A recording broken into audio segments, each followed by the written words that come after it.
Pour la première fois depuis le début de la polémique, Marc et Nadé Blata, couple d'influenceurs accusés d'escroquerie, ont pris la parole face aux caméras de l'émission 7 à 8. Leur interview a été diffusée ce dimanche 19 février. Booba serait-il celui sans qui cette bataille n'aurait jamais vu le jour? Depuis plusieurs mois, le célèbre rappeur s'est donné une mission, celle de faire tomber les influenceurs qu'il juge frauduleux à cause de leur placement de produits. Parmi ses cibles principales figurent Jazz et Laurent Correa, Dylan Thierry, Magali Berda ou encore Marc et Nadé Blata. C'est la découverte de leurs arnaques massives qui m'a révolté. Parce que j'ai de l'impact et que je suis suivi sur les réseaux, c'est ma mission de le dénoncer. Ça ne peut pas être un modèle pour la jeunesse d'être débile, refait et moche à ce point, a déclaré l'artiste dans les colonnes de Libération. Un sujet devenu important pour certaines personnalités politiques également.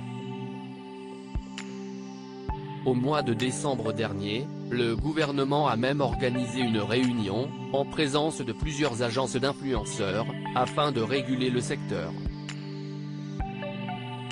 Et décidément, les internautes se saisissent aussi de cette bataille. Au mois de janvier dernier, plusieurs influenceurs, dont Marc et Nadé Blata, ont été visés par une plainte pour escroquerie en bande organisée et abus de confiance. Par la suite, les comptes Instagram du couple ont été supprimés par Meta. Marc et Nadé Blata se confient pour la première fois sur l'affaire pendant plusieurs mois. Marc et Nadé Blata n'ont eu de cesse de faire de la publicité pour un site de copie-trading. Ce qui a incité plusieurs de leurs abonnés à écouter leurs conseils, et, pour la plupart, perdre beaucoup d'argent. Certains ont même investi jusqu'à plus de 20 000 €. Mais d'après les dires de Marc et Nadé Blata, aucun d'eux ne doit rendre de compte à la justice française. Je n'habite pas en France et je ne m'adresse pas qu'à des Français. À quel moment on sait à qui on s'adresse? On s'adresse en français, à des francophones qui vivent ici, aux Émirats, qui vivent au Maghreb, partout en fait. Alors oui, on est peut-être suivi par des Français, mais nous ne sommes pas suivis que par des Français, a précisé Nadé Blata dans 7 à 8, assurant que leurs abonnés ont été prévenus des risques du copie-trading.